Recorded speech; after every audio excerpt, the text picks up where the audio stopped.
Okay, this video is multiple sclerosis for beginners. So if anybody has been recently diagnosed with multiple sclerosis or has it and wants to learn more about it, or if you have a relative, a friend, or you take care of patients with it, I'm going to tell you sort of like what I would consider most valuable to know right in the beginning. And I can also tell you, most neurologists don't know what I'm about to teach you. It is not taught in conventional medicine. What is widely known outside of conventional medicine is that leaky gut is the #1 risk factor for multiple sclerosis.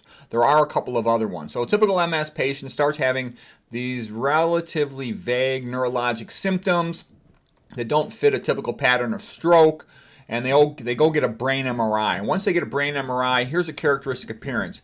You have some of these lesions here. Actually, this isn't the best brain MRI in the world for it, but you get the point that this lesion here is perpendicular to the lateral ventricle. So here's a lateral ventricle containing cerebrospinal fluid, and these lesions are perpendicular to it. This characteristic appearance of perpendicular lesions relative to the lateral ventricle, they're called Dawson's fingers. And that's a strong indicator of MS. There's other ones that are a little perpendicular here, but if you go on the internet and just type in Dawson's fingers, you'll see a lot of perpendicular lesions. So that's very characteristic and indicative of MS. Also, the patients are usually relatively young, somewhere in their 20s or 30s or 40s.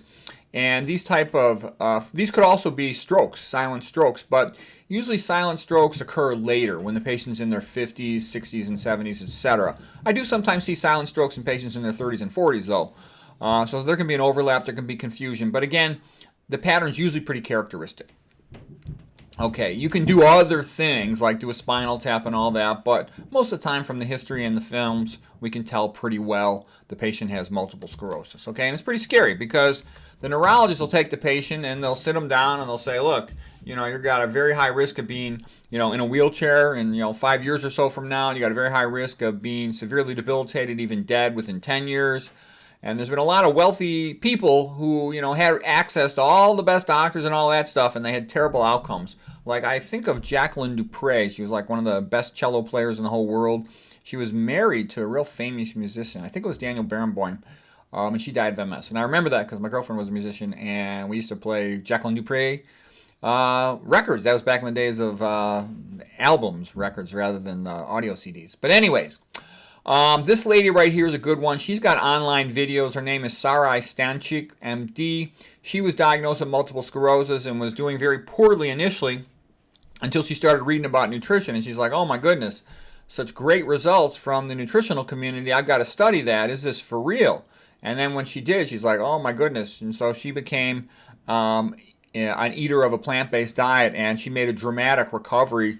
And she was able to go back to work, and she's, highly active many years later. So she's pretty good. I think the most valuable thing she said was she looked at the twin studies, and she saw in the twin studies quite often one of the identical twins would not have MS. The indicator being that, genetically the two twins were identical, so that there must be a major component of environment, okay? And we'll also talk about, we're going to get to Roy Swank in just a minute. Roy Swank made the observation that if you look at Norway, they had lots of multiple sclerosis in the central part of the country where they were eating a lot of dairy. But they had very little multiple sclerosis in the coastal areas where they avoided dairy. So dairy has a strong association with multiple sclerosis.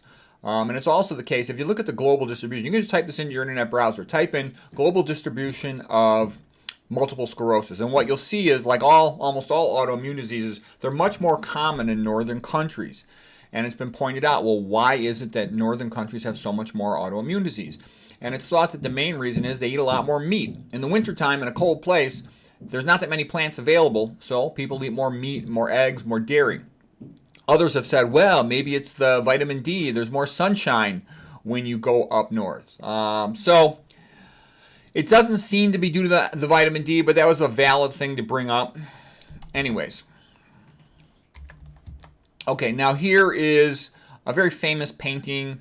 The Battle of Fort New York from the 1776 when it was overrun by the Hessians. And this was a great painting, and it kind of shows you the idea of your gut wall is like this, just a thin wall. And if it gets breached by bacteria, they break through, they pop holes in the wall. You can get a lot of things getting into your blood that don't belong there. And this was from this movie. There was a real famous movie when I was a young guy called A Few Good Men, starring Tom Cruise and Jack Nicholson. And there was a scene from the movie I remember quite well where he was a JAG lawyer and he was questioning Colonel Jessup, Jack Nicholson. And Nicholson says, "You want answers?" And Tom Cruise says, "I think I'm entitled to them." Jessup, "You want answers?" Caffey, "I want the truth." Jessup, "You can't handle the truth. Son, we live in a world that has walls, and those walls have to be guarded by men. Who's gonna do it? You? I have a greater responsibility than you can possibly fathom. You curse the Marines. You have that luxury. You have the luxury of not knowing what I know. And my existence, while grotesque and incomprehensible to you, saves lives. You don't want the truth because deep down in places you don't talk about at parties, you want me on that wall. You need me on that wall. It's a good movie. All right, so what does fiber do? The big thing fiber does is it's an energy source for the gut wall. The fiber actually is taken by the good bacteria in the gut. It is converted into short-chain fatty acids. Here's the abbreviation, SCFA. You're going to see that a lot if you read about this sort of thing, short-chain fatty acids. And those are used, especially the 4-carbon one. The 4-carbon ones right here is called butyrate. That is used by the gut lining cells, the enterocytes, to make their tight junctions. And the tight junctions between the individual cells forming the lining of the gut are what prevents leaky gut, prevents bacteria and bacterial endotoxins and big chunks of protein from leaking through. They do other good things as well, but that's our key point. Oh, okay, one thing too, the fiber attracts water into the stool. So when you poop, your poop should be like a cow patty, relatively soft. You know, if you don't have fiber, your poop tends to be dried out. The feces spend more time in the colon, they're dried out, and it's more like a Tootsie Roll. When you defecate, you have to strain more. Your abdominal muscles, increasing abdominal pressure. So this is abdominal pressure. The back pressure causes diverticulosis of the sigmoid colon, and it can pop, causing diverticulitis. You're more prone to get hernias, herniating, inguinal hernia with your gut going below the belt. You're more likely to get hiatal hernia with your stomach going up into the chest. You form dried out stool balls blocking the appendix, and then the glands in the tip of the appendix secreting their mucus will then not have the mucus able to get back into the rest of the colon, into the cecum, and this will pop. That's appendicitis. Straining at the stool, defecation, back pressure transmitted into the rectum causes rectal hemorrhoids. The back pressure transmitted into the scrotum causes a varicocele that can cause infertility. So the gist of it is, I've had a young guy ask me, so you're telling me that being constipated can make me infertile? Yes, it can. Okay, the back pressure transmitted into the veins of the legs will cause varicose veins. By the way, hiatal hernia is associated with gastroesophageal reflux, like that heartburn sensation. Whole thing's associated with more gallstones as well, too. Okay, so now here's a key slide. This is probably like one of the most important slides of this whole talk, maybe the most important slide. So here's a normal gut wall, and here is the fiber feeding these gut bacteria. I put smiley faces on them because it makes them happy. They make the 4-carbon butyrate, and that goes to the enterocytes. The gut's called the enteric tract. So cyte means cell, so enterocyte means the cells of the enteric tract. And the lining cells. You've got a mucus layer just above them, and they actually secrete antimicrobial proteins in there, and there's also antibodies. So they protect this gut wall pretty well from bacteria. And then more into the center of the gut lumen, that's where the food goes by. Okay, they've even got these dendritic cells that sample the environment. So they do a lot of things to protect this gut wall. And when it functions well, it keeps us healthy and feeling good. But look at all this. These are all the things that damage the gut wall. And there's a lot of them. Probably the most common ones are taking antibiotics, eating a lot of fat in your diet, especially eating oils, herbicides, pesticides, excessive stress, caffeine, alcohol, F-, chlorine. There's a whole bunch of them. So you want to avoid all those things as well as you can if you're worried about autoimmune disease. I avoid all of them anyways automatically because I want to be healthy. But for a person recently diagnosed with an autoimmune disease or worried about it, it would be wise to avoid things. I don't specifically worry about gluten or gliadin, but other than that, I avoid every single one of these things. Okay, so what happens when you have a breakdown of the gut wall? What that means is the tight junctions are no longer intact. Now, the bacterial LPS, that means lipopolysaccharide or endotoxin for the bacteria, they can get across the gut wall and cause a lot of inflammation. The bacteria themselves can get across the gut wall and cause problems. And as far as autoimmune disease, though, is concerned, the most important thing is big chunks of protein. Normally, you'll only absorb 3 amino acids in a row. That's called a tripeptide. The bond between 2 amino acids is a peptide bond. So a tripeptide is 3 or more amino acids stuck together. When you get these bigger chunks of protein, given that they come from an animal, they'll have a amino acid sequence. Proteins are made out of sequences of amino acids that can be different enough from our own that our body's immune system makes antibodies to them. On the other hand, that protein chunk can be similar enough in its shape, configuration, amino acid sequence that our body gets confused. Our antibodies get confused. So the fact that its amino acid sequence and shape mimics our own proteins, that's called molecular mimicry. And then that antibody can cross-react with our own tissues. So this is called the autoimmune disease mechanism of leaky gut leading to molecular mimicry with autoantibody cross-reactivity. Auto means against ourselves. So autoantibody, like autoimmune, against our self-immune system. All right, so this is what it's all about. And so how do you prevent that? You got to eat more fiber, and then you got to avoid the things that cause leaky gut. You do that, that's your best chance to avoid leaky gut contributing to autoimmune disease. And leaky gut is thought to be the number one uno maximum cause of autoimmune disease. Okay, these are just some science papers if you want to look them up about how what I just basically told you. And you get this whole negative cycle going, and I go into some more detail here, but the bottom line is you put all these fats into your gut and you don't eat the fiber, then there's nothing to feed the good bacteria, and the bad bacteria start to take over, and they chew up the mucus, and they break down the gut wall, and the gut wall can't make tight junctions, and you just get like a whole negative cycle of worsening and worsening effects. Okay, so I have some lists here of all the things that cause leaky gut, and I've given separate lectures where I go into them in detail. And again, if you can, try to eat organic. There's herbicides and pesticides in non-organic that increase the risk of leaky gut. Here's just some more of them if you want to read them. Causes of leaky gut. And again, you can see my other lecture where I'll talk about them in more detail. Psychological stress can do it. Things that increase psychological stress, like coffee. Like I wouldn't drink anything with caffeine in it. Oh, and then a little bit about the whole history of leaky gut from when somebody's a baby and all that stuff, and you know. Okay, there's some tests you can do, but I wouldn't even, what do you need to test for? You already know that's what you're worried about, so just prevent it. I'm not a big fan of testing. Patients love testing. I got to go for this test. I got to get this CAT scan. I got to get this MRI. I got to get this ultrasound. I got to get this blood test. I got to get, colonoscopy, all this test. My attitude about healing and what I've seen over the years is I'm more interested in do. And what I mean by that is optimize your diet, optimize your exercise, optimize your sleep. Do everything you can to be healthy, and quite often you get healthy. Going for diagnostic tests, sometimes you need it. You got to clarify the diagnosis. A lot of times you need it, but don't think that that's how you cure yourself. You cure yourself by doing all this diet, exercise, lifestyle, sense of purpose, all this stuff. Okay, this is just showing that aluminum can contribute to the risk for autoimmune disease. And again, aluminum is routinely in tap water, so you're going to end up wanting to filter your water. But it's much more toxic than people realize.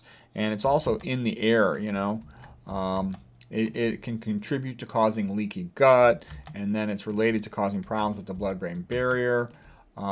This researcher here claims that he saw markedly increased amounts of aluminum in the brain of patients with multiple sclerosis and with Alzheimer's disease. I don't think it's the main cause, but I think it probably contributes. And it might be contributing just through a mechanism of oxidative stress. He even admits it, the author. I've read his work rather extensively. He even admits it'll do it by oxidative stress. It'll contribute to all these neurodegenerative processes. And that's, I think, a kind of a rule of thumb in general. The same things that are causing dementia, diabetes, hypertension, they're all related to the same things that cause autoimmune disease and brain damage in general. Estrogenics will contribute to increased risk of autoimmune disease, okay? And that's kind of what I meant. And then the estrogenics, of course, also are neurotoxins quite often. About 80% of them are.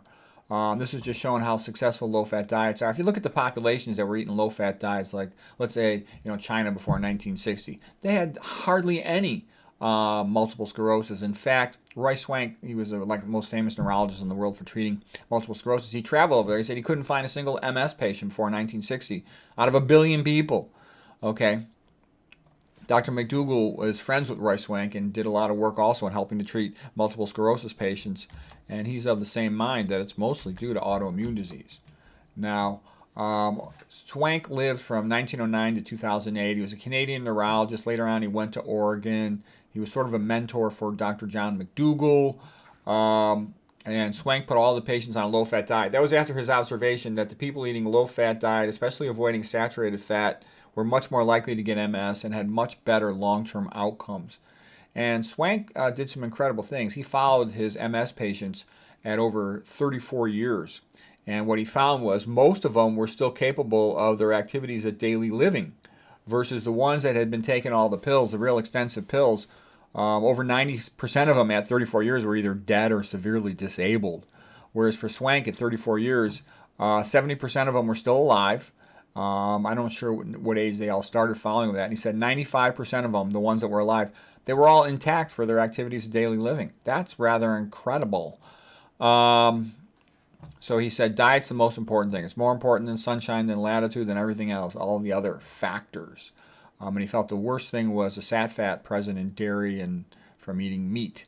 So that is thought to be, so we basically kind of talked about it. There's other things fat does that's bad. He felt that it was the fat was causing damage to the blood-brain barrier, and that was contributing to the multiple sclerosis. There's papers also showing that there's cross-reactivity between some dairy proteins and the myelin in the brain of the humans. Here, like I said, he couldn't find any MS patients in China, and that's because they're eating a low-fat rice diet, okay? And then we talked about the identical twin, so it's not just genetic. And that was Starry Stanchik. And she said something that she says her medical residency taught a doctor bad habits. They work very long hours, they're stressed out, they're sleep deprived, they're eating a terrible junk food diet, and they don't exercise much. That's very common to a lot of residents. They're kind of the workhorses of university hospitals. Distribution of multiple sclerosis, it correlates to dairy industry. We talked about that. More northern antibody cross-reactivity between myelin, glycoprotein, and milk proteins. Butyrophilin, that's what I was referring to earlier about cross-reactivity with dairy proteins. Here's the book of Swank. You don't need to read his book. I read his book. It's okay. You can read it. I mean, I read it actually a couple times, and it's a good book. But you can watch all his lectures online. I think they're at Dr. McDougall's site and whatnot, and you'll get what you need to know. So you don't need to spend any money. Just watch this video, watch a couple other videos, watch Starry Stanchik, watch the Roy Swank videos, watch the McDougall videos, and I think you'll be pretty well educated on what to do, and you fill in the gaps later as time goes along. The more milk populations drank and dairy, the more and more animal fat they ate, the more MS they had. This is just an example of some of Swank's research papers showing when fat is highest in the blood, the chylomicrons stick the red blood cells together. You get so-called blood sludge. That causes more tissue hypoxia, and he believes that injures the blood-brain barrier. Injuring the blood-brain barrier lets those antibodies get access into the oligodendrocytes, the myelin of the brain that lines those neurons, that coats them so they can speed up neuronal conduction, and that enables those antibodies to trigger an inflammation reaction in the brain and cause multiple sclerosis. When you eat a high-fat meal, the plasma component of the blood. So here's the red blood cells in the bottom of the test tube. The buffy coat is the white blood cells in the middle. And then the yellow is the plasma, normally transparent. You can see through it, translucent. But when you eat a lot of fat, it makes the blood opaque in the plasma segment. And that's related also, it's going to make the blood thicker. Just like oil can stick to everything when you're trying to wash the dishes, it's a big slimy mess. So red blood cells normally are bigger than a capillary, about 7 microns, capillary about 5 microns, so they have to bend back on themselves to slide through. When there's a lot of fat in the blood, it sticks the red blood cells together. Rouleau formation, stack of coins in French, and then it's harder to push them through. You got to raise the blood pressure, and they don't deliver their oxygen as effectively.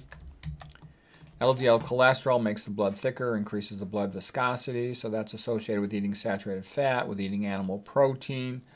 Zeta potential means that normal red blood cells have a negative charge on their outer surface that helps them to repel each other so they don't stick together, so they don't clot. Bridging molecules are things like LDL cholesterol, fibrinogen, the clotting protein, the acute stress protein, also called acute phase reactant protein, coming from the liver, elevated uric acid from eating meat or from eating a lot of fructose, like high fructose corn syrup, IgM antibodies from the times of infection. All of those things stick red blood cells together. This is the work of Peter Kuo, repeated later by Meyer Friedman and Ray Rosenman and others, showing that during peak lipemia, The red blood cells are all sticking together, and it's causing tissue hypoxia, and the patients with cardiac angina would have more chest pain during that time because less oxygen is getting to their heart muscle. And that's been shown for sat fat and for PUFAs, especially omega-6 cooking oils. Here's some more research from Dr. Swank. And again, what he showed is when after the person eats a high-fat meal, the red blood cells all start sticking together into these rouleau formation stack of coins, or so-called blood sludge. And that's, again, causing less oxygen delivery, raising blood pressure, it's atherogenic, etc. If you go to Dr. McDougall's YouTube channel, you can watch a movie here. It's called Blood Sludge, Blood Flow Before and After Eating a Fatty Meal. It's only about 50 seconds long. But after you see that, how the fat sticks the red blood cells together, that's a pretty good motivator to not want to eat high fat again. Oh yeah, and I was reminded, I recently made a video about comparing different recommended diets for prevention of dementia.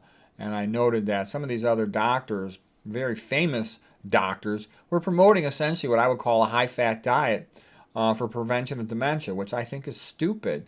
Because if you eat a high-fat diet, the higher the percentage of calories from fat in the diet, the fatter the population becomes.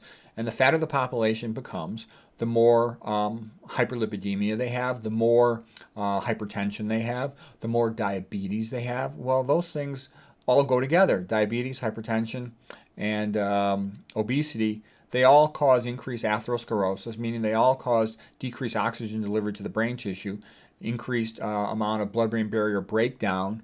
All those patients have a higher risk of leaky gut, and they're all at increased risk for MS, and they're all at increased risk for stroke and dementia. So it's stupid eating a high-fat diet. It's stupid. The more you study it, it's just obviously stupid. That's not ambiguous. That's not a maybe. It's stupid, okay? But it's amazing how few doctors know that. And even the ones that should know better, a lot of times, don't ask me why, they have to answer that question for themselves. They can be fooled into it or whatever. Okay, we won't talk about that anymore. Glutamate stimulated peroxynitrite. Now, this is getting a little bit into some of the whole no pathway stuff of Martin Pall, but this also feeds back into excitotoxicity. And so what I'm basically saying is, if you have a brain with MS, any person, the brain's more fragile, so you want to protect the brain. So you want to avoid the leaky gut and all that as a mechanism of autoimmune disease, but it's also wise to avoid anything that's neurotoxic. And so this group is claiming that excitotoxicity contributes to MS risk. Okay, but what I'm saying is just be smart and do all these things to protect your brain. That, these other guys, McDougall and Esselstyn, they're fantastic, awesome for nutrition. But their whole goal is to protect the heart, okay? If you talk to, the best vegans in the world, they're going to tell you the important thing is keep the arteries open in the heart. And yes, that's super important. That keeps you alive. Heart attacks, most common cause of death. But the problem is you've got a brain, and the brain's more fussy. So if you want to optimize cognitive function, there's additional things you can do to help protect your brain cells. So here's just one more paper showing that the people with multiple sclerosis in general had more toxic heavy metals in their brain. And here's the relative graph. So this is MS right here, and this is control. So they had more aluminum in their brains. They had a lot more bismuth in their brains. They had more mercury in their brains. They had more lead in their brains than the control population, more nickel in their brains. So more silver in their brains. So you want to, to the extent you can, try to avoid exposure to toxic heavy metals when possible. I think that's about it. Yeah, so anyways, I hope that was helpful. So the number one priority for a newly diagnosed multiple sclerosis patient would be becoming a low-fat, low-sodium, 100% vegan, no alcohol, no oil, not one drop. Learn about all the things that cause leaky gut and try to avoid them, including, get at least a carbon water filter. There's additional lectures, like I said. Watch the Starry Stanchek one, watch the McDougall video, watch the Swank video. If you want, you can watch my additional videos on the checklist for leaky gut to avoid all those things. So anyways, I hope that's helpful.